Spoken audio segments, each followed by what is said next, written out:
कहानी। भाग्य वाले का भूत भी हल जोतते हैं। गांव से दूर एक मोहन पहलवान रहता था। उसके पास 50 से अधिक भैंस थी। वह पूरे दिन भैंसों की देख रेख करता और उससे प्राप्त दूध को पिया करता था। उस पहलवान की यही दिनचर्या थी। वह दूध पी पी कर इतना बलशाली हो गया था कि उसका कोई सामना नहीं था। वह अपने साथ 50 किलो का लोहे का डंडा रखता था। आवश्यकता पड़ने पर उसी डंडे से वह युद्ध किया करता था। कुछ समय से वह उस रास्ते आए गए लोगों से पूछा करता था, मेरा विवाह किधर होगा, मेरा विवाह किधर होगा। इस पर लोग उसको कोई उत्तर ना दे पाते थे और वह उन लोगों की पिटाई कर देता था। एक दिन की बात है, एक ब्राह्मण और एक नाई दूर देश विवाह का रस्म करने उस रास्ते से जा रहे थे। रास्ते में मोहन पहलवान मिल गया। अन्य की भांति वह पहलवान उनसे भी पूछने लगा, मेरा विवाह किधर होगा। दोनों काफ़ी भयभीत स्थिति में थे। वह जानते थे कि जवाब नहीं देने पर यह पहलवान उनकी पिटाई कर देगा। इस पर नाई ने एक युक्ति लगाई और दूर ताड़ का पेड़ दिखाकर कहा, तुम्हारा विवाह उधर होगा। मोहन पहलवान बहुत प्रसन्न हुआ। उसने अपनी 50 भैंस उन दोनों को दान कर दी। कहा, यह सब तुम ले जाओ, अब मेरा किस काम के। अब मैं चला अपने ससुराल खातिरदारी करवाने के लिए। मोहन पहलवान उस ताड़ के पेड़ को लक्ष्य बनाकर वहां पहुंच गया। वहां एक झोपड़ी थी। उसके अंदर एक महिला और एक बच्चा था। वहां जाकर पहलवान ने हाजिरी लगाई। उस महिला को समझ नहीं आया कि यह कौन है, किंतु सोचा कि वह मेरे पति के जानकार होंगे, इसलिए उसको मेहमान के कमरे में बिठा दिया और लोटा बाल्टी हाथ पैर धोने के लिए दे दिया। महिला का पति जब आता है तो उस आदमी को वहां पाकर अचरज में पड़ जाता है कि यह कौन है। अपनी पत्नी से पूछता है तो वह कहती है, पता नहीं यह कौन है। मैं तो सोच रही थी कि तुम्हारा कोई परिचित होगा और तुम्हारे जैसा ही बदतमीज है। मुझे भी एक थप्पड़ मारा है इसने। लड़का रो रहा था तो यह कहते हुए मारा, लड़के को क्यों रुला रही हो। इतना सुनते ही उसका पति क्रोधित होकर उस आदमी के पास गया और कहने लगा कि तूने मेरी बीवी को कैसे मारा। कहते हुए उससे झगड़ा शुरू कर दिया। मोहन पहलवान था, वह एक बदतमीजी बर्दाश्त नहीं कर पाया। उसने अपना लोहे का डंडा उठाया और एक सिर पर लगा दिया। वह आदमी वहीं मर गया। उसकी बीवी कहने लगी, अब तो मेरे पति ही एक सहारा थे, वह भी मर गए। अब तुम्हारे साथ ही आधी जिंदगी निर्वाह होगी। दोनों घर में रहने लगे। 6-7 दिन बीते होंगे। घर में जमा राशन पानी खत्म होने लगा।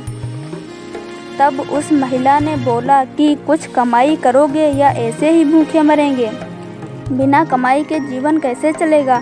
मोहन पहलवान भैंसों का दूध पीने के अलावा कुछ कार्य नहीं जानता था। महिला ने उसे बताया कि राजा महल में जाकर राजा से कुछ खेती के लिए जमीन मांग लो, जिस पर खेती करके अपना अनाज उपजाया करेंगे। पहलवान अपना डंडा हाथ में लेकर राजा महल के तरफ चल पड़ा। राजमहल से दूर दूर रहा होगा कि लोगों ने उसे अपनी ओर आते हुए देखा तो वह सब डर के मारे थर थर कांपने लगे। वह यहाँ आ रहा है, एक आध को मार डालेगा। राजा ने अपने मुंशी को तुरंत उसके पास जाकर उसके आने का कारण पूछने के लिए भेजा। मुंशी मोहन पहलवान के पास गया और उसके वहाँ आने का कारण पूछा। इस पर मोहन ने बताया कि वह खेती के लिए कुछ जमीन राजा से मांगने आया है। मुंशी ने कहा, तुम यहीं ठहरो, मैं राजा को बता कर आता हूँ। मुंशी राजा के पास आता है और उसके आने का कारण बताता है। इस पर राजा मुंशी को आदेश देता है कि जितनी जमीन और जगह मांग रहा है उसे वहाँ दे दो। तुरंत मोहन पहलवान के पास जाता है और उसे चालाकी से एक जमीन देता है जो शमशान घाट के पास बंजर पड़ी थी। मोहन पहलवान उस जमीन पर जुताई करने से पूर्व सोचता है कि यह खेत में आ रहा पीपल का पेड़ जिसके कारण हमारी फसल कम हो जाएगी।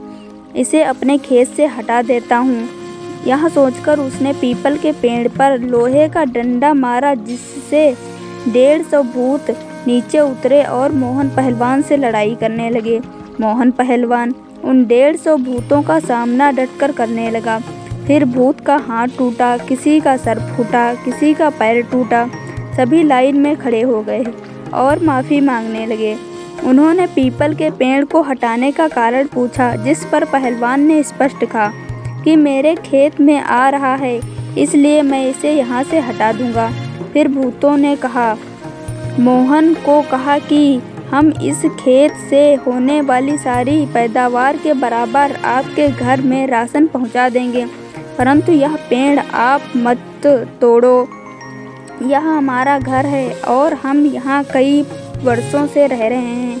मोहन पहलवान बलशाली था और बलशाली लोग सदैव दया करते हैं, इसलिए उसने भूतों की बात मान ली और घर चला गया।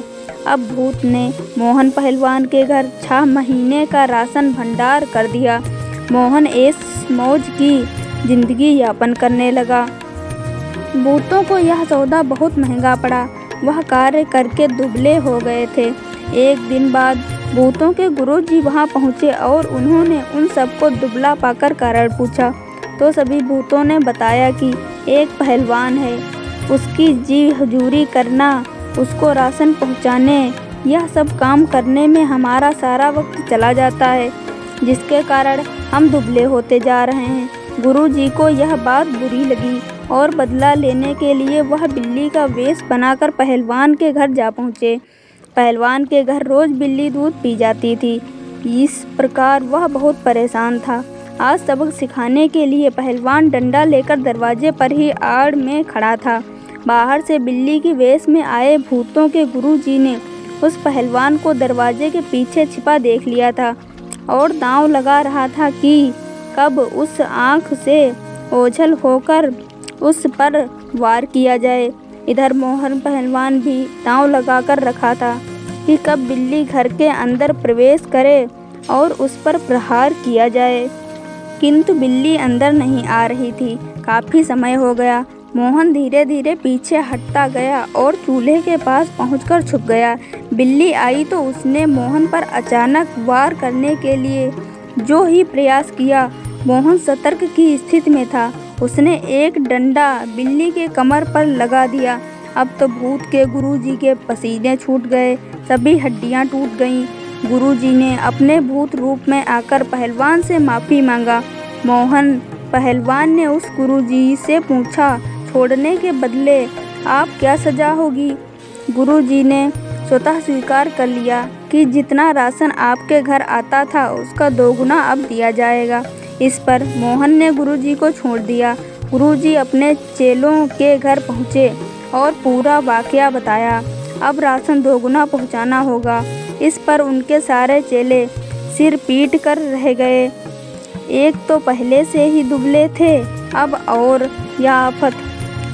आप ऐसी ही मज़ेदार कहानियाँ सुनने के लिए हमारे चैनल को सब्सक्राइब करें और आपको यह कहानी कैसी लगी हमें कमेंट करके ज़रूर बताएं।